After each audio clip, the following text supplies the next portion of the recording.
Well, she was my first kind of like my first love in magic, if you like, because obviously I had to decide when I finished my degree what to do with my talents. And I decided to create a kid's character. So I invented this character for kids that could bring magic to them and actually show them what real magic is. Again, using my drama and theatre skills as she kind of became an existential being or a kind of development of myself. I think a lot of the tricks that I kind of find for her, they have to be kind of problem solving because she's discovering the problem at the same time the kids are discovering the problem, and then they kind of fix it together. There's like this natural kind of, there's a problem, let's solve it, let's fix it. Yay, the world is happy again. And that's kind of the structure that FizzWizzPop takes. I think it's kind of innocent, but also really sweet as well. And it helps me to build a relationship with the children because they're discovering the world and they're discovering all these problems. So it's nice for them to know that an adult has these problems too.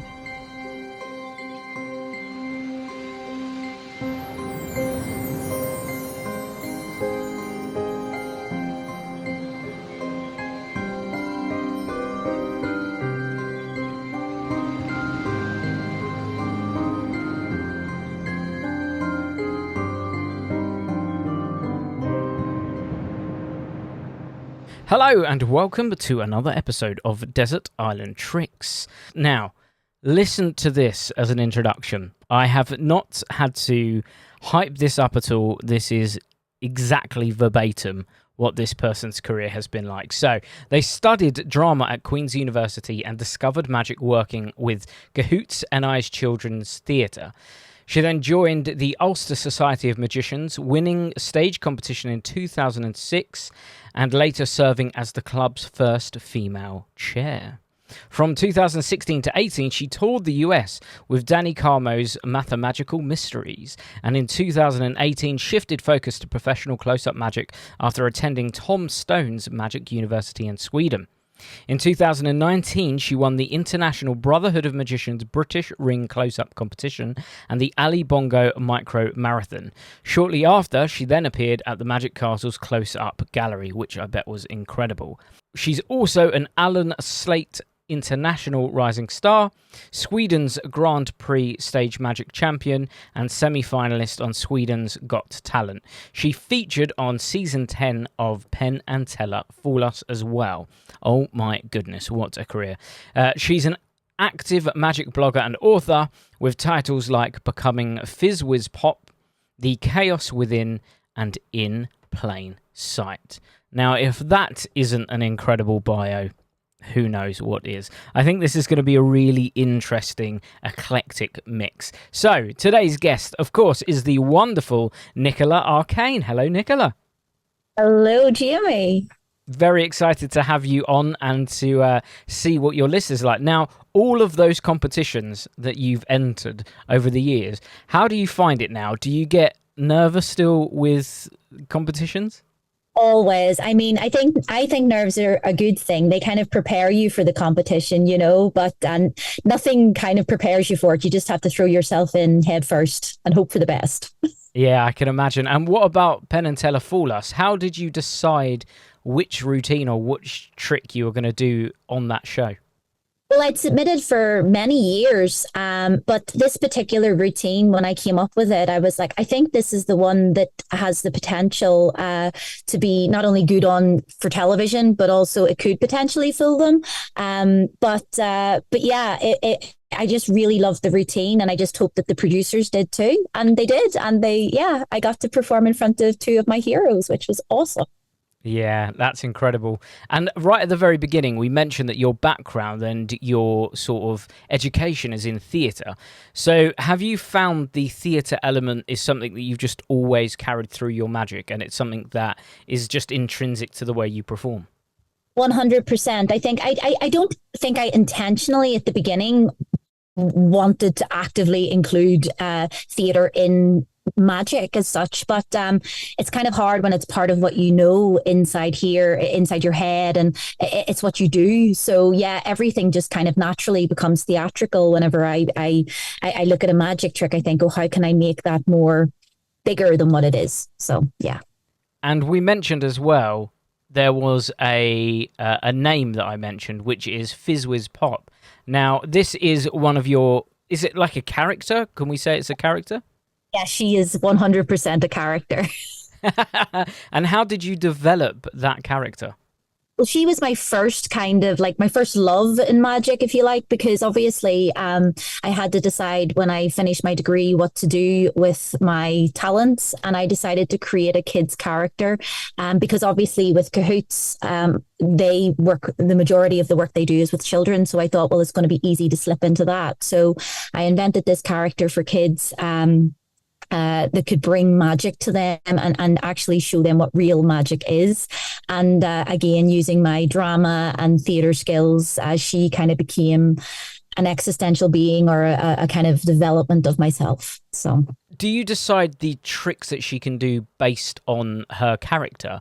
Is there like a set of rules that you've set her as a character that allow you to perform certain tricks and not others? Well, yes, actually, because I don't do card tricks. Like I don't get me wrong, I have tried them, but it just doesn't work with her character. I think a lot of the tricks that I kind of find for her, they have to be kind of problem solving because she's discovering the problem at the same time the kids are discovering the problem, and then they kind of fix it together. There's like there's this natural kind of like there's a problem, let's solve it, let's fix it. Yay, the world is happy again. And that's kind of the structure that FizzWizzPop takes, which is, I think it's kind of innocent, but also really sweet as well. And it helps me to build a relationship with the children because they're discovering the world and they're discovering all these problems. So it's nice for them to know that someone who's an adult has these problems too. So amazing. So let's get onto your list. So we're talking here at the moment about FizzWizzPop. Has there been sort of a mix of children's tricks, stage tricks, close-up? Is it been quite a broad range of things? It's very eclectic. That's all I'm going to say. It was so difficult for me to decide because I have a close-up kit, I have a stage magic kit, and obviously I have like 3 magic shows as FizzWizzPop. So I really had to I actually just sat with the tricks in front of me and I was like, what could I not live without? So you're going to get a wide range of absolutely everything. That's what we like to hear. That means it's going to be a particularly interesting list, I think. So, if this is your first time joining us, the idea is we're about to maroon Nikola on her very own magical island. When she's there, she's allowed to take 8 tricks, banish 1 item, take 1 book and 1 non-magic item that she uses for magic. Particulars like who's there, all of the animals that are their huts and all that good stuff, we do not mind. It's in Nikola's own imagination. So with that being said, Nikola, what did you put in your first position? Dun dun. Well, actually, this trick is probably a lot of magicians' favorites, but for me, it had to be the cups and balls. For me, I was gifted a set of artistic cups and balls by TCC. They're called ACAB. They're pretty expensive. They're pretty kind of robust and refined and very heavy cups and balls. And I was told when I was gifted these that every good magician, if they perform this well, they will make a name for themselves. And I was just kind of given that with the gift of these cups and balls. And at the start, I didn't really know what to do with them. But I played about with them. I got them just before the pandemic hit. So I literally played about with them the entire pandemic. And I studied magicians like Michael Amar, Aldo Colombini, which I became obsessed with his cups and balls. And really what I did was I explored many different versions of using balls, producing. I actually got a friend to vacuum form the cups for me so that I could produce a glass out of the cups. I played around with so many different versions of cups and balls. And for me, I honestly couldn't go to a desert island without these in my life. Now, is this something that you do as FizzWizzPop? Is this like a close-up? Is this a stage? Is this a Nikola trick? And if not, then have you ever thought about trying to use your character as a way to develop a new version of Cups and Balls? Yeah, well, for me, the cups and balls is Nikola Arkane. I actually developed, well, as I say, I developed it across the pandemic, but also I got the opportunity to perform, as you mentioned, in Sweden's Got Talent, and that was during the pandemic as well. So I actually got this routine together for that, and it was really difficult because they only wanted 3 minutes, and I had created over the course of 3 years a whole kind of orchestral composed piece that was like 8 minutes long of cups and balls flying and big balls being produced and little balls being produced and then I realized, oh right, okay, they only want 3 minutes of this, so I had to really strip it back. And talk about killing your darlings, I was so sad about all the little things that I lost, but actually the cups and balls routine became something that was really concise and really beautiful, and I found some really beautiful music, and I'll talk about music throughout this interview, because music is part of me being theatrical and magic, and that's how I use that with Nikola Arkane. But yeah, the cups and balls became a real concise piece, and it's a 3 minute piece. It's a beautiful piece of magic, and I perform that in my parlor shows, in my stage shows. I performed it in gala shows as like a one-off performance. So I performed it for small audiences, big audiences. Yeah, so it is definitely a Nikola Arkane piece.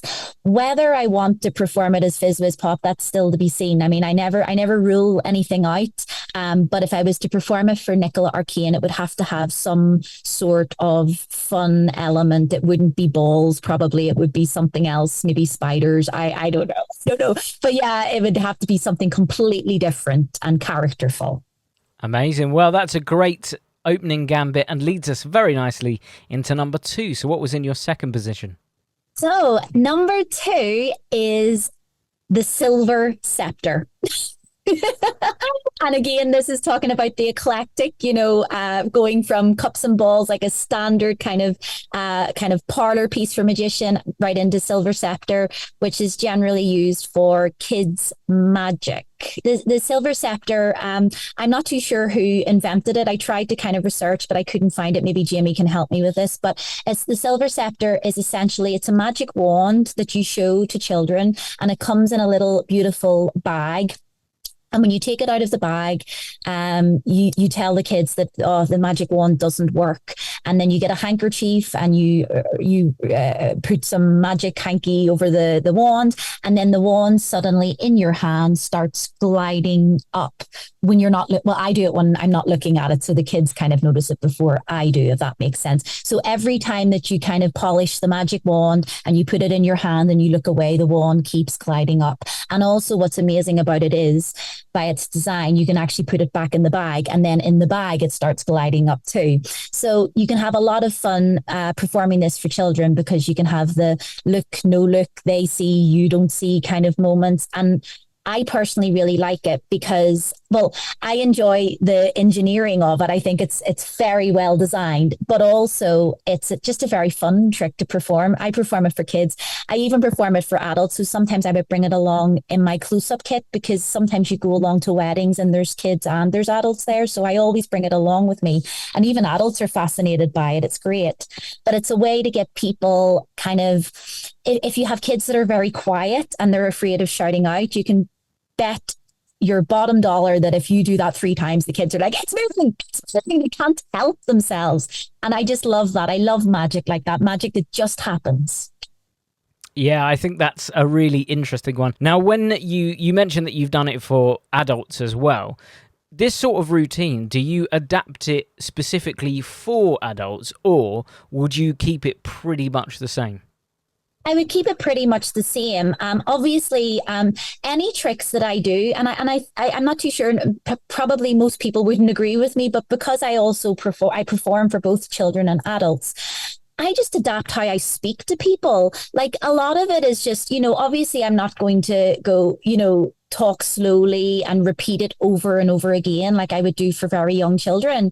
I kind of respect who I'm performing for. So I just change how I talk about it, and adults aren't obviously going to, well, maybe Americans, because Americans react very much like, yeah, my word. But general adults, they're just going to notice it or something happening, but you can't help. I mean, when the bag flies in the air, of course they're going to react. They're just going to react a wee bit differently. So just change how you talk to them. Yeah, it's like a peripheral trick, isn't it? You get a lot of those in children's magic where you're looking one way and something magical is happening that everyone else is noticing, and then when you look back, you're quite often like, what are you all going on about? It seems to be a really fun thing for kids' performances. 100%. And I think actually there's not enough of it in adult magic too. Maybe that's something that I should incorporate into my adult magic when things like that happen, because it's a real great way to encourage people to react, because if you think about it, magic is like a visual art form for the most part. So we want to encourage our audiences to react. We want them to laugh. We want them to engage. So tricks like that move that we don't see and they see, that encourages them to get involved. So it's definitely, it had to be in my top 10. Great. Well, that's an excellent second entry and leads us into number 3. So what's in your third spot? Whoa, so number 3, again, completely different. So it is a Max Maven packet trick. Now, I don't know if a lot of your viewers know this, but Max had an absolute love of packet tricks. He wrote an entire book about it. It's called Focus. I'm so delighted. I literally, in the last month, just managed, I have Max's collection on my shelf here behind me. But Focus was a book that kind of like I couldn't get a hold of for ages. And then suddenly I finally got it and I'm delighted. So yes, so Max loved packet tricks. And I'm very lucky that my partner in magic and also my boyfriend, Tom Stone, Swedish magician, he's actually doing a project at the minute where he's putting together a load of Max Maven's packet tricks that have been published in magazines that not necessarily that have kind of been lost all over the world. And he's kind of bringing them together. So he's been introducing me to a load of classical old Max Maven's packet tricks. And one of the packet tricks that I have taken a real liking to, and I perform it now in every close-up gig that I have, is called Pointer. And Pointer it's a little packet trick where you have arrows. And it's all about directions. So you have 4 arrows. They all point towards the person, and then they suddenly change direction. They all point towards you. And then after that, what happens is you change the question. You ask them, how many arrows do you have? They say 4, but then you actually end up having 8. And then at the end, you have a final prediction, which I'll not reveal. But it's really, really fast. It's really beautiful. And I don't know if a lot of your viewers know, but I used to be really afraid of close-up magic gigs because I got into magic through doing kids magic. So I was afraid of close-up until Tom introduced these Max Maven packet tricks to me.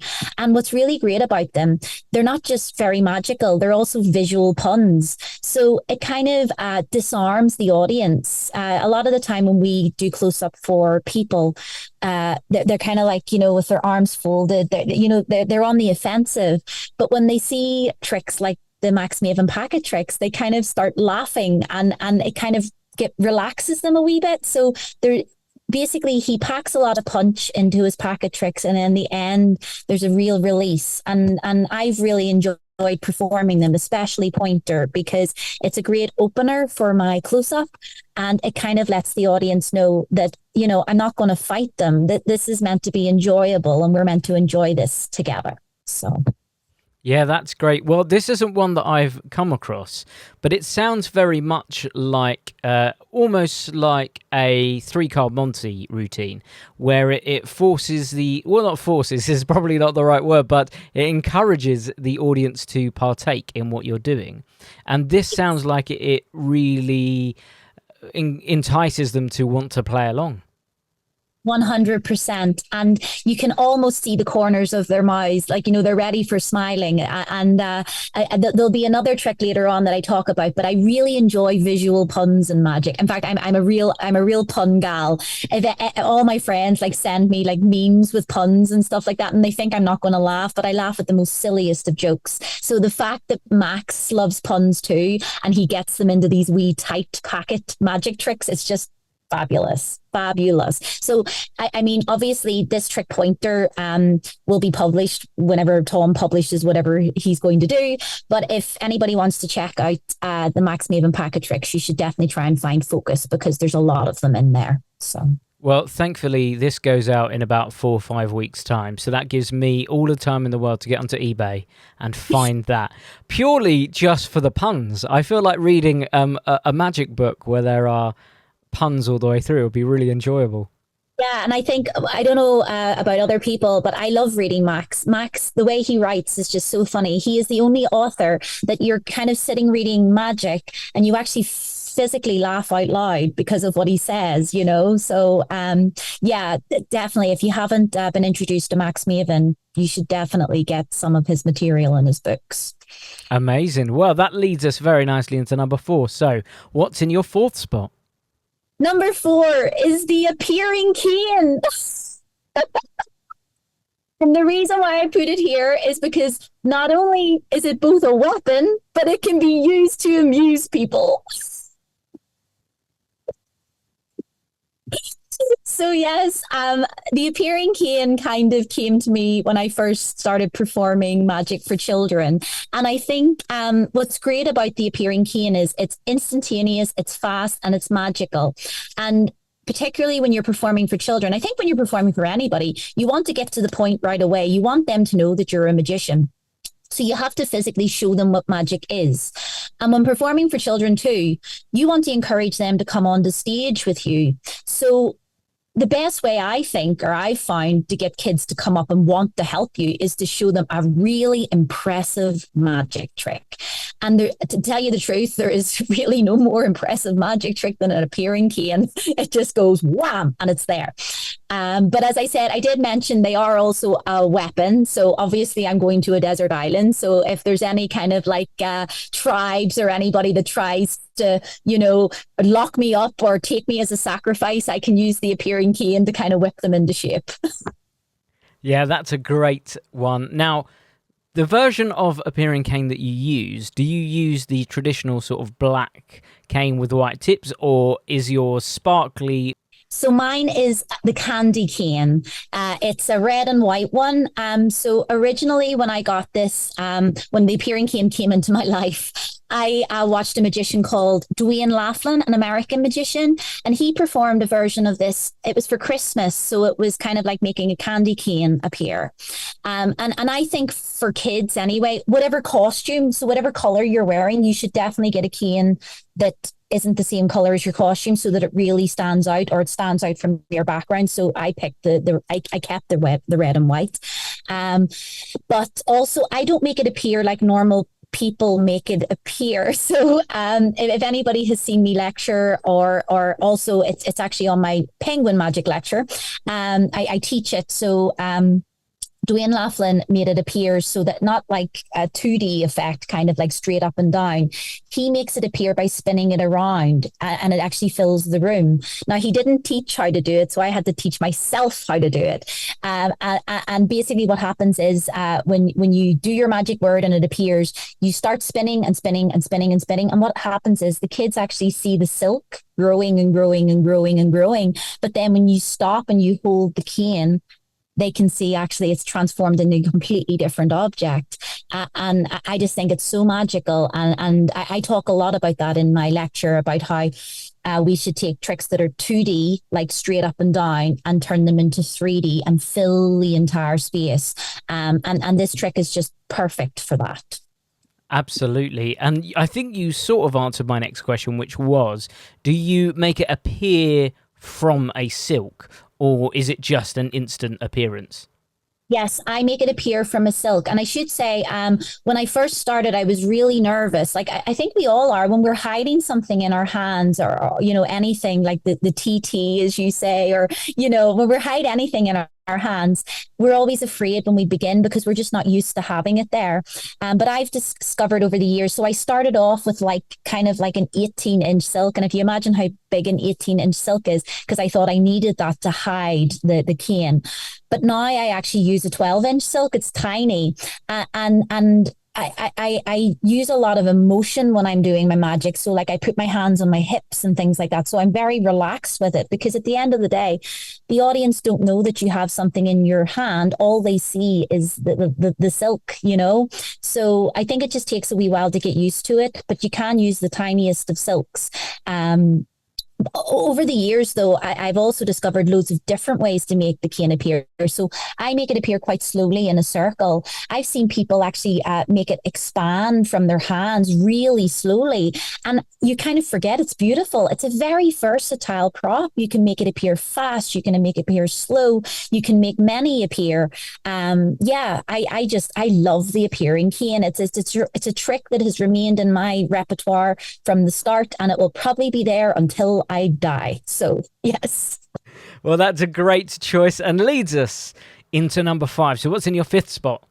Okay, yes. So my 5th spot, it's a wee bit cheeky, but you have to be cheeky when you're going to a desert island. So this one is a routine. And this is a routine by none other than Topaz, the magician. And it's his routine called One More. And I don't know if your audience know this, but Topaz, this was one of the very first magic tricks I kind of seen when I first got into magic. So what happens is Topaz, he is like an all-rounder. He does close-up, he does stage, he does absolutely everything. He's amazing. But one of the things he does is he integrates music into his magic. And this is something I absolutely love. Like, again, the theatrics, everything. So of course, I was going to fall in love with Topaz. Like, it's just inevitable. But so back to the trick. So what he does is he introduces a box that's sitting on kind of like a trolley that has been wheeled on the stage. And the box is shown empty. And he talks a little bit about his love of music. And then he pulls out from the empty box a tiny speaker. And then he attaches a cable to the speaker. And what happens is a bass line starts coming in. So dum, dum, dum, dum, dum. Okay, so the bass is in. And then he shows the box empty. And then another speaker comes out. And then I think it's like maracas or something like that. So basically what happens is it builds and builds and builds. The stage gets filled with speakers, huge ones, small ones, all different size ones, all different colored ones. And the music builds, all the different parts, guitar, drums, bass, all the different parts of the music builds and builds and builds. And then at the very end, the box gets thrown away. He has a curtain and he covers up the trolley. A huge speaker appears. And then, of course, a lady appears at the end. And for me, this just blew my mind when I first saw it. And actually, just before this interview today, I watched it again. And from the very, very start, I'm just smiling. It's just glorious. And it's so perfect. It's so perfectly designed because as an audience member, it kind of completes itself. You know, it starts from the beginning with a small speaker, ends with a huge speaker, and then a lovely lady appears. And it's just gorgeous. And I cannot go to a desert island and never see that again. So that has to be on my top 10, even though it's a wee bit of a cheat. It's a full routine, whatever. I don't care. I have to go to my desert island with one more. You are allowed a routine. We'll give you the routine. I also like the idea that your island's going to be pretty much a party island at this point. You've just got loads of speakers and you're going to be having a good old time, I should think, with your appearing cane and your speakers. Yeah, that's going to be great. Yeah, I love that. I have not seen that routine. I will seek it out after this podcast. But I really like the idea that the narrative is created without saying a word. The story is being built through the actions of what's happening on stage. He doesn't need to say anything. Exactly. And that's interesting. So there's many different versions. If you just Google One More by Topaz, you'll find many different versions. And the version I watched just before here, he was actually performing in French. So it doesn't even matter. It doesn't matter that he's performing in a different language because you get it. You get the ideas. You see the visuals of the speakers appearing. You hear the music. Music is a universal language. And I think that's why I enjoy incorporating music into my magic so much because like for example if you use a song that people know they already have a connection to it without you even saying a thing. So yeah, Topaz is a really interesting magician, and no wonder I fell in love with that, and it had to come to the desert island with me.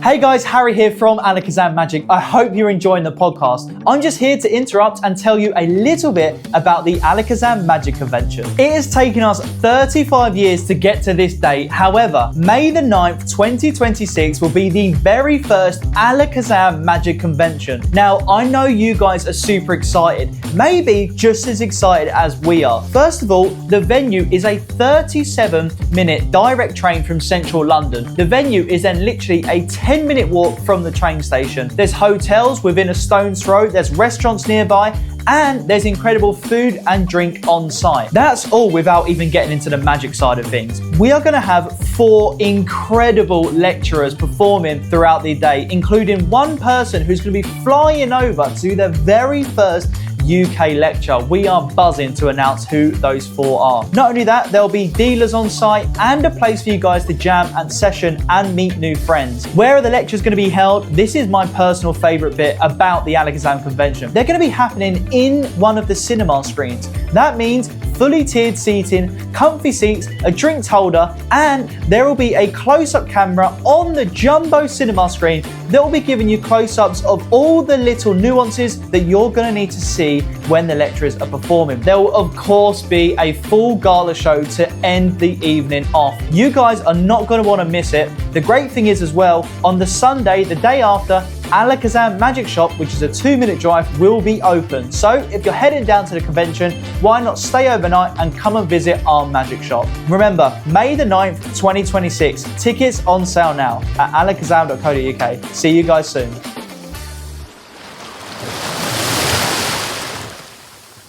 Well, I think we're all going to be there with you, having a little party. I think it'll be a great time on your island. That leads us to number 6. What was in your 6th spot? My next one is actually, it's a strange one. It's called the Matrix Force. So it's not necessarily, well, it does become a trick, but it's more of a principle. So when I toured with Danny Carmo's Mathematical Mysteries, and Cahoots and I was not just a magician, I was also an illusionist. So I was the girl in the box called the box jumper, and I used to be put into a sword box, and there was 16 kind of slots for the swords, and we turned this trick into a matrix and used the matrix force to do a trick for the children to teach them some mathematics. And I'll briefly explain what the matrix force is. And it's such an amazing thing. And the reason why I want to take this to a desert island is you don't need a sword box and 16 swords to do this. You just need 16 items, really. And you can do this with anything. And I think it's so versatile. So basically what you have, if you imagine you have a grid, 1 to 16, and you basically pick 4 numbers. Now, whatever number you pick, so let's say you pick number 5 and you circle number 5. What happens is from that point is you eliminate the numbers in the row, which is across, and the column, okay, leaving you with number 5. Now, obviously, your listeners will have to do this themselves and try this out. And if they want to actually get the precise, I've even written it down. I did my homework. So they can find this trick in Martin Gardner's Mathematics, Magic and Mystery. It was published in 1956, and that's where we got it from. And basically, it'll take you through it. But once you pick 4 numbers and eliminate all the other numbers, those 4 numbers, no matter which 4 you end up with, will always end up predicting the number 34. And for example, this is how versatile it is. So you could just have 34 written in an envelope, which is awesome. Like that's amazing to a spectator. You're able to get that from 4 random numbers. Or you could have a word written in the envelope, where basically you go to the 34th page of a book, and that's the word that matches the prediction in the envelope. It is so versatile. And I think tricks like this are good for both kids and for adults because you can use them in any circumstance at all. So yeah, I have a lot of principles like this that I use, but this is one of my favorites. It's an absolute favorite, and I think it's so versatile that it has to come to the island, because even if there are natives on the island, I could teach them this little trick. And I think, as I love to impart magic to others too, I think this one has to come with me. Yeah, it's a really great choice. It's a wonderful method. And we've spoken again before on the podcast about having like a mental toolbox. So you have your physical props and your physical routines and your physical tricks, but sometimes it's great just to have a knowledge of these methods that you can take with you. So for example, from the top of my head, Summing Up by Mark Paul is a great one. Quinta by Phil Smith is another great mathematical trick that you can just have in your head, and at the right time you can go straight for it. So it's a great choice. Now my question is, if you were to perform this, well, I presume you do perform this, and I'm guessing in several versions that you've put together. If you were to talk about your favourite way to perform it, what is your favourite? Well, I am a bit biased because I was put in a sword box and 16 swords were put inside me. And do you know what? I will never forget performing that. So when I was in America, I performed in front of like 3,000 people in the audience, this sword box. And how we did it was I had a prediction in my hand in an envelope the whole time out of the sword box. And the kids actually physically got to, put the swords in, and they loved it. And it was so funny. They used to shout out, "Kill him, kill him." And I'm in the box going, "Really? Really?" But I can't tell you the joy. So when the prediction matched, and then, "Oh, shall we take her out?" And then they take me out and I'm produced at the end. I can't tell you the reaction that the kids had. And I really enjoyed talking to the children after and then trying to guess where I went, how I did what I did. And it was lovely. So for me, that is the ultimate way to perform that effect. I will never get a better way of performing that again. But I am also glad that I will never enter a box again, but I have that as a memory. Yeah, that's great. What an excellent choice. Now that leads us to the tail end of your 8. So we're on number 7. So what did you put in your 7th spot? So number 7 is actually a very like a latest kind of release, if you like. And I literally only put it into my close-up set.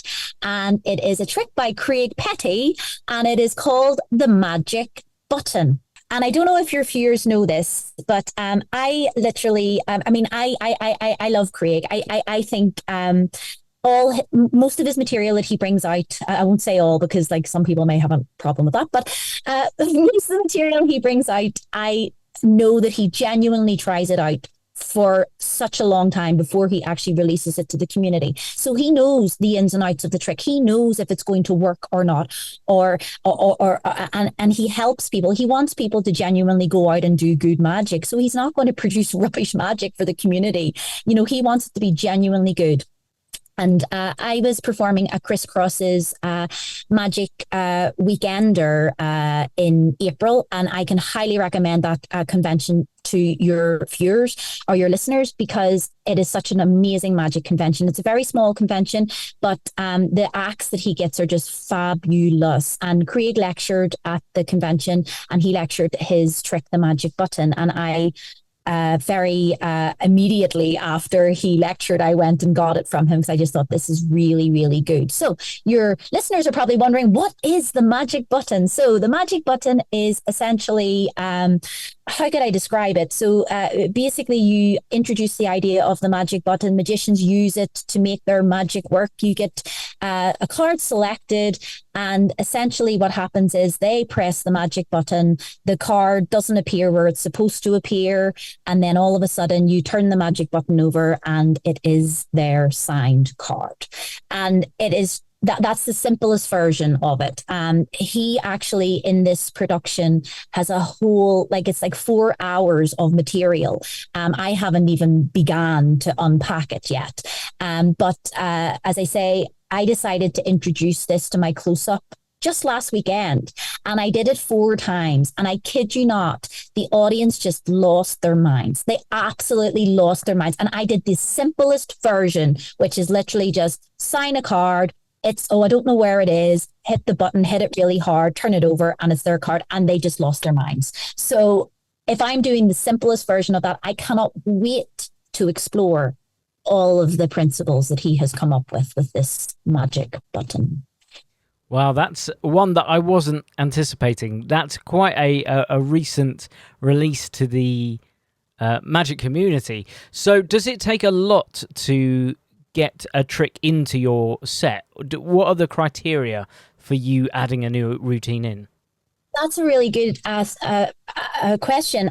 For me, obviously, close up is very new for me. And I suppose for me, because I'm still very nervous when I perform close up, and I want to make close up fun, because I've discovered that the more fun that I have, I forget my nerves. So if I'm having fun doing a trick or a performance, then I know that I'm going to be in safe grounds. I'm going to be in safe hands. So actually, what I did with the magic button as well, when I was at the convention, I actually asked Craig, would he sit down with me and actually take me through the routine? And I think that's something we're always afraid of. We're always afraid to go up and ask like the creators of their material, oh, can you help me with it? But I asked him just to sit down and teach me the basic principle of the routine. And he did that. And I think going through it with him really helped me feel relaxed. And then obviously I had the material to go over when I came back home.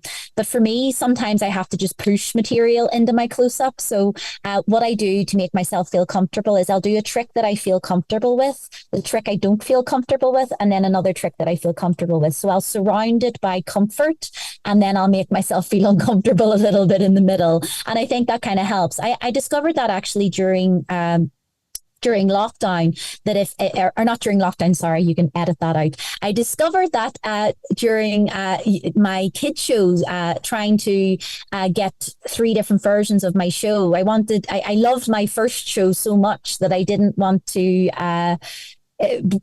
try out my new material. So I had to kind of edit it and put a random trick in between my first show so I could get new material. So that's a really good tip. Like if you're really afraid of something, do something you're comfortable with, terrified of, and comfortable with. Yeah, it's one of those things as well. When you're a close-up performer, it's quite easy to find the opportunity to try new material, especially if you work in a restaurant or somewhere where you're a regular performer. But it's really difficult to be a stage performer and try out new material. It feels like a completely different ball game. So if you needed to put a trick into your stage set, how do you go about doing that, especially if you have your favorite tricks? Competitions. I enter competitions, and that sounds really, it's so funny. That just naturally came into my brain, even though, and I didn't want to say that, but it's so true. So I had recently did a little competition. I was asked to take part in a competition in Sweden, of all places. So it's not even like my normal audience. And I decided, well, I have 2 new tricks I want to do. Okay, stuff it. I'll just do whole new material. And I didn't enter the competition to win. I'm hardly going to win it with new material, but that is the best place to try out your new material for stage. Just do it in a competition, because it doesn't matter whether you win or lose. You're getting the opportunity to perform, and you're performing in front of colleagues, and some people may have some things, they'll have nice and bad things to say. That's just magicians in general. But you can take the good from the bad and kind of develop the routine from there. So yeah, competitions. Well, let's just look at your list before we get into your final choice. We've gone for classic tricks like cups and balls. We've gone for the sort of fun kids trick with the silver scepter. We've gone for a packet trick with pointer. We've gone sort of stage parlor with the appearing cane. We've gone for an entire routine with one more. We've got a sword basket with the Matrix Force. And now we've gone for a close-up routine with the magic button. If anyone can guess where we're about to go with number 8, then you really are the best mentalist. So let's find out. What did you put in your final spot? Well, it's so funny because I actually thought it was a top 10. So I'm kind of now picking between 3. Well, how about this then? How about you tell us about those three so that we don't miss out on it, but then you don't tell us which one you're going to pick until the very end, so it's still a surprise. Really good. Oh, I love it. Oh, yes. Okay. So I'll explain this one first because this one is kind of quick and probably a lot of viewers will understand this. So, and this is a little cheat. These are cheats. So I'm sorry. I'm a magician. I like to cheat. So an inexhaustible amount of sponge balls. Sponge balls are just amazing. They are amazing magic for children. They're amazing magic for adults. I love sponge balls. And again, when I was at Crisscross's Magic Weekender, I met a magician called Julio Moreno from Spain. And he showed us stuff with sponge balls that is like, just could not believe what my eyes were seeing. There were color changes, there were disappearances, they were appearing everywhere. It was mental. And then to add like pressure, I was performing my kids show and SpongeBall's features in my kids show. And it was so funny. After seeing his lecture, I was like, oh my word, he has to see me doing my version of SpongeBall's in my kids show. But he loved it. He loved it. And he loved my kids show. But yeah, SpongeBall's has been in my kids show from the very, very beginning. I had an idea when I first started that I wanted to create a birthday trick because I knew when I was performing for children, birthdays will always be a thing that I'm performing for. I'll obviously do schools and different shows, but I will always perform for birthdays. So I created this trick when I first started magic for kids where it was like I was presenting a card and a present to the birthday child because obviously at birthday parties, all of the audience have brought presents to the kids. So it's relevant. It's something, that I can relate to them. And I just had this idea of inside the box rather than it being a treat or a sweet, it was a sponge ball. And then that was basically how I started my sponge ball routine because it's such a weird thing. And like if you ask the audience, what is this? What's a ball? And and then you begin your routine. It starts small and then it ends up huge. So yeah, as I say, sponge balls has been a part of my routine for kids for a long, long time.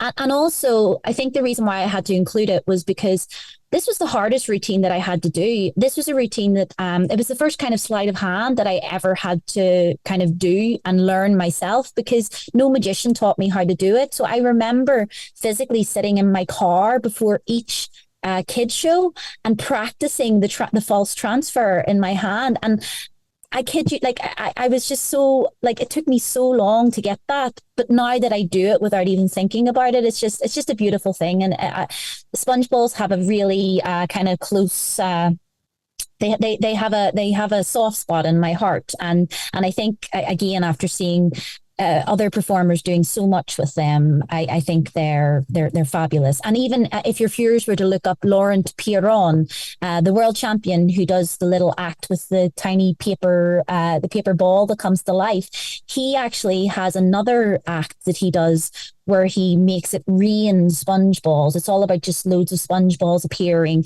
Also, Tom Stone with his famous Benson burner. It's just beautiful. It's an inexhaustible kind of mirage of material. And yeah, sponge balls have to come to the island. Okay, so there are sponge balls there, but we don't know if you're going for sponge balls yet. We don't know if you're going there. So let's find out your second potential number 8. Okay, the second potential is The Whole Thing by Daryl. And actually, if I could bring Daryl to the island, that would be amazing. But no, he's not the person I'm bringing for later. Anyway, but Daryl is an absolutely amazing. He was an absolute amazing inventor of magic. In fact, like I have written down here as well, maybe his paddle routine, maybe his jumping knot routine. But again, for me, The Whole Thing was the very first routine that I saw of Daryl and I fell in love with. And a lot of people I talked to who have come across The Whole Thing didn't really get it. But again, if we go back to the Max Maven, the pointer trick, and what I talked about visual puns, this is why I love these tricks. It is a visual pun. So basically, for your viewers, the whole thing is it's larger cards. You have 4 of them, and it's all about different kinds of holes. So you actually have a card with a hole in it. You have a card that is whole, and strange things begin to happen. Spots begin to appear, a hole in a hole, and then finally the ending of it says the word hole at the end of it. And again, it's a visual pun. But again, if I could bring all of Daryl's tricks, I would just like absorb them all. But I think ultimately the whole thing for me, it's just a wonderful piece. And for me, I performed that. That was my first kind of parlor trick that I performed. So I suppose in a way it introduced me to what parlor magic is instead of doing kids magic too. I think what I really like about Daryl's thinking as well, certainly in the packet tricks that he's brought out, is that he relies more on the cleverness of how things are displayed, and then he can absolutely wring that for all it's worth. And he gets so much out of so little. I think that's what's so clever about his routines. Yeah, I mean, even if you look at his the sponge duck and the sponge rabbit, I mean, I think that created a whole like movement in magic, you know.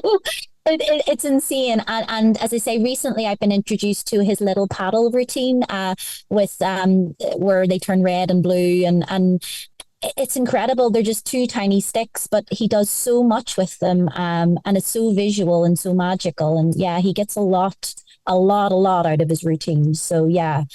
It has to come. It has to come. Oh, I don't know. Well, it might come. It might come because we've still got number 3 of your potential number 8. So what did you put in your potential 8 last spot? Okay, so people will not know this. You mightn't know this either. So this is again another cheat. This is my final cheat. So this is actually, it's kind of like the Topaz one more. And this is called Position 6. And Position 6 is a routine that was performed by Mystique. And Mystique are a group that work together in Sweden. It is Tom Stone, Leif Olverius, Martin Hansson, and John Henry Larsson. And the 4 of them created a group. They're not together. They're on a break at the moment, if you like. But they created a group where the idea was that they came together once a month and they created a brand new magic show. All new effects, 2-hour show, and they did that for about 4 years. And this is one of the routines that they came up with. So they use these shows as a way to develop their own new material, but they develop material with each other too. So they took old concepts and, like, for example, 2 of them would perform a trick, 3 of them would perform a trick. So it would be a whole show with different routines. And Position 6 is my favorite because I actually, every time I see it, I actually fall off my seat laughing. It's just absolutely hilarious. So what is Position 6? Position 6 is a routine that they came up with. It's based on the 6-card repeat mystery by Tommy Tucker, but also they incorporated the idea of the 3-card Monty, follow the ace. So 2 people perform it. It's Tom Stone and Leif Olverius. And what happens is Tom comes in and Leif's tidying up. And I should say, again, it's a theatrical, it's a whole drama, kind of like the one more. It's a whole drama that happens. So Tom comes in and asks Leif, do you know how to do the 3-card Monty? And Leif obviously says, well, you're the Tom Stone. How on earth do you not know the 3-card Monty? Which is hilarious in itself. So it starts off by Leif explaining the 3-card Monty. So he has 3 cards. 2 of them are black. 1 of them is red, ace. And he says, all you got to do is tell me which position the ace is in. So is it in position 1, 2, or 3? What happens is Tom ends up saying position 6. And Leif is like, okay, no, you don't understand this. It's 1, 2, or 3. But when he actually displays the 3 cards, he ends up with 6. So he then has to get rid of 3 cards. And then he starts again. He shows these 3 cards. He says, where is it? Position 1, 2, or 3, position 6. And what happens is every time Tom says position 6, Leif ends up with 6 cards, even though he's just displayed that he has 3 cards, which is hilarious. It's really good. And what's really good, again, it's a problem. It's a problem that the audience can understand and get behind. What's even funny is they twist it. So at one point, Leif hands Tom the cards and says, well, you do it then. And he says, well, is it position 1, 2, or 3? And Leif says 6. And then Tom goes, oh no, there's only 3 cards. And he only shows 3 cards. So he kind of, it's so funny because every time Leif does it, he ends up with 6. But the kicker is at the end Leif asks what position's it in. Tom says position 6. And Leif begins throwing the cards at him. 1, 2, 3, 4, 5, 6. And he ends up with 7. And he holds the card and he says, "Oh, 7." And he's like, he's just happy that it's not 6. But what happens is Tom is saying the word 6 and pointing at the card. And at the final point, Leif turns around the card and it's a 6. So the card is an actual 6. So again, it's a routine that comes full circle. The audience can completely understand the problem. And it's so intelligent and so funny.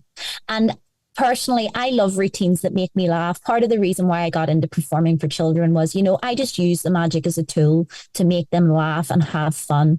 I actually love performing for people and I start laughing. It's about joy, it's about happiness, it's about connection. And I really feel that position 6, again, it's like the one more. I couldn't go to an island and I couldn't go to a desert island and never see that again. It's just beautiful. It's just really magical. It just goes to show as well that theatrical devices can really make something that I think magicians generally have a opinion about 6-card repeat because it's quite an illogical trick. And it sort of reminds me of Morgan and West, who have a great version of the appearing bottle, and they use a very clever theatrical device to give that meaning, and in the same way it's a very intelligent approach to that routine. So it does go to show that your underlying theatrics and the way that you think must really influence the tricks that you're picking as well. 100%. I think some people would probably say that the audience are dumb, but I don't like to think that. I like to kind of think that my audience are smart, sometimes smarter than me. So I want to give them intelligent magic, and it's the same with children. Like I don't just pick random stuff for kids when I perform for kids. I make sure that it's really good magic because I want to respect my audience, and I think Morgan and West do that very well. They were so good at what they did and what they produced. So I think intelligent magic is the way to go, and I think that's very much intelligent theatrical. That's what I like to do. So yes. Well, now it's the elephant in the room. It's the moment. We have SpongeBob, the whole thing, and position 6. Which one are you going to take with you to your island? I kind of I kind of don't like that I'm going to miss out on SpongeBob and the whole thing because I think I have to take position 6. It's just so intelligent and so magical. And I don't think I could live without seeing that again. Okay, there we go. It is position 6 going with you. And maybe if someone's nice enough, they will fly over and drop some SpongeBobs and the whole thing onto your island with a little parachute. There you go. Now that takes us on to your final 3 things. So obviously, we've given you 8, it's technically 10, but 8 things for your list. Now we've only got 1 each. So what did you put in your banishment? Okay, so I really thought a long and a hard time about this because of course there's things that annoy us, but there's one thing that annoys me a lot, and it's card magic instructions that are done badly. Like absolutely badly. Do I don't mind other tricks. There's other tricks out there where the instructions are bad, but you can still figure them out. See if card magic is written badly. It's like trying to interpret Swahili or I don't know. It's absolutely impossible, and it's so frustrating for me because I'm obviously just getting into close-up performance and see if I can't understand a card trick. I'd almost give up the entire book. It's like there's an I feel bad for saying this, but there is an author, Louis Ganson. I shouldn't say this, but I cannot bear reading his. It's just terrible. I appreciate that he was the only person writing this stuff at the time, and if we didn't have him writing the stuff, these tricks would not exist. But my God, bad instructions. They have to go. They have to go. So what would we say bad instructions consist of? So if you were to quantify what that is, what would you say? Well, for me, I have to admit my own fault. You see, I have a bad I'm not very good at understanding things like the top and the bottom of the deck. So I think we have to clarify, we all have to clarify what something is, because people have different ways to describe something. So is it the top or the bottom? Is it the face or the back? Or is it, so I think we have to find a universal language for describing things. And actually, I think Stephen Minch has a kind of like I should have did a bit more research on this, but Stephen Minch actually has like published a document for writers in magic, so that basically things like this can become universal. Because if you think about it, if you read in one trick and someone's saying to do it this way and then someone's saying to do it that way, it can become very confusing, particularly for someone who's just new into magic. And also what I don't like, I mean, I know obviously we want to make instructions concise. But for example, I was reading once, and I'd never come across this before, necktying cards. Like, that's just an example. I'd never come across that before. I had to go and ask Tom what that was, because they didn't explain what it was. So sometimes when you're kind of writing tricks, you may assume that the whole magic community understands what you're saying, but some people don't. And also some people don't have the books to go and research what you're saying, what you're writing down. So yeah, be concise.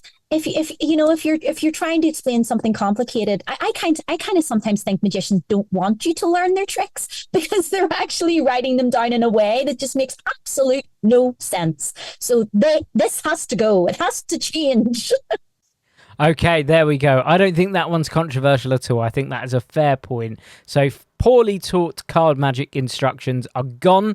We have got Stephen Minch's list of instructions. We're going to give it to everyone, and we're going to have a universal way of writing card magic tutorials from now on. A great choice. And you did sort of mention a book a second ago and learning from books. So what did you take in your book position?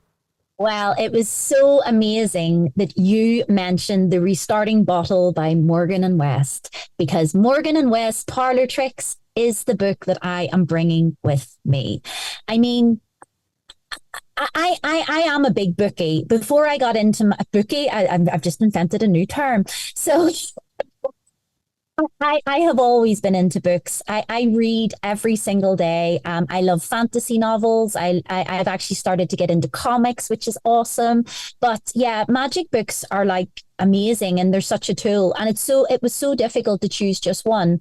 But for me, this year actually, I read Morgan and West's Parlor Tricks, and I kid you not, it's probably one of the best books I've ever read. And in fact, it's one of the fastest books I've ever read. I did not put it down. I read it in 2 days. It was I can't believe it. I could not stop reading it. It was the easiest, most streamlined book to read. It was, speaking of bad magic instructions, their magic instructions are not only clear and concise, they have photographs the whole way through the book. They also have an instructional video where you can see their entire performance of the trick. So you have that as a reference. It's just a beautiful, beautiful magic book. And one of my favorite tricks is the restarting bottle. It's just amazing. I've never actually wanted to do the multiplying bottle routine. It doesn't really attract me, but for some reason that restarting bottle is just glorious. And I think, again, it's the intelligence of the trick. And I think all their tricks are quite intelligent. They have a lovely trick. I tried to remember the name of it for this, but I couldn't. It's the one where they get a card selected and it goes into a bag, and they have like a knitting needle and they thread it through the bag, and then the bag is torn off and the card is actually on the ribbon and the needle. And it's just a beautiful trick. I've never seen that trick done in that way before. But yeah, I think their inventiveness of using two people to do routines, it's the same as the mystique, as I talked about before, with the position 6. When you have a routine and you have to perform it 2 people, you have more problems to solve, if you like. So more interesting things comes from the material. Yeah, and I really like how they used to. Unfortunately, they're not together. We all keep our fingers crossed in case one day they decide to make a return. But I always like when they spoke about the parameters of which they set their characters. So, for example, if one of them was taller, they would have to think, well, are they going to be overpowering? So do they need to be a softer personality? The other person sort of shorter, so one can tower over the other. All of those sort of parameters, I think, make a really interesting thing when it comes to inventing magic tricks. And I think even if you're not a character, I think we should all try to do that, because I reckon a lot of these magic tricks that we all do day in, day out, and we're all performing it, I think we'd get some really interesting variants of them, more than normal. Yeah, I think obviously you mentioned Tom Stone's conjuring courses, and I've learned a lot by going to them. And I think Morgan and West use a lot of these tricks, not magic tricks in the sense, but the theatrical tricks to kind of create their characters in relation to the tricks that they're performing. And when you go to the conjuring courses, you learn a lot of these theatrical tricks. And one of them, for example, is so as you're performing the trick, you have a second storyline. So, for example, as I'm performing a card trick, I have music in my head. No one in the audience knows that you have music in your head, but I have music in my head. And it's really interesting when you just have this kind of secondary plot line going as well as the card trick. They don't know what's going on, but they know something's going on. And I think it's better that the audience know that something is going on. And I think that's what Morgan and West do very, very well. Like with the restarting bottle, they know that a trick's being performed, but they can see something is happening behind. And it's so interesting. You can't take your eyes off it, for even a second. Well, that's a great trick, a great book choice, rather. I love Parlor Tricks just as much as you did. I think it's a great book. And if anyone hasn't got it, please check it out. It's phenomenal. And it does lead us to your item. Now, you did sort of let something slip earlier, because you said that's not the person I will take later, is what you said. So I'm wondering if this is going to be a person in your item position. Well, we only have one thing left, and it's the item, correct? Yeah, so I think it has to be. So I know it's really cliche, and he's going to hate me for bringing him, but it has to be Tom Stone. I am unbelievably lucky to have that man in my life, not only as in a relationship, but let's just talk about having him as a magician. He hates being called a genius and a legend, but he really, really is. He is the first magician that I've met that I actually say he's a real magician. He knows so much magic. And again, I'm not just saying this because he's my boyfriend. Every time I go over to visit him, I learn so much magic. Like the last time I was there, he was teaching me about the Boston and Aikido boxes, and I've started to kind of, because I always said, "Oh, I'm never going to be able to do coin magic," and that's the thing. I always say to myself, "I'm never going to be able to do this," and he's like, "Of course you are. Of course you can do it." So he's always there to be positive, and also like he's done all this before, so he's just helping me so much and helping me to discover this magic and helping me to realize that yes, I can do this too. And I really couldn't see a day on the island not having him, not being able to ask him, "Oh, what is a necktie? What is this? What is this bad card instruction telling me to do?" Him telling me to have a cup of tea when I'm having a mental breakdown at trying to read these tricks. I am such a lucky person. I'm such a lucky woman to have someone like that by my side. And I know he's not really an item. I really couldn't go to an island without him. So, well, Tom Stone is going to be there partying with you. With those speakers. So let's go back over your list. We started with Cups and Balls, Silver Scepter, Pointer, the Appearing Cane, One More, the Matrix Force, the Magic Button, Sponge Balls, the whole thing, but we're taking position 6. Your banishment is Poorly Taught Card Magic Instructions. Your book is Parlor Tricks, and your item / not item is Tom Stone. What a great list. Oh, yeah. No, I'm really glad. Do you know what? It's really good actually doing this, because it's like you kind of feel like, oh, wow, if the world ends, that's what I need.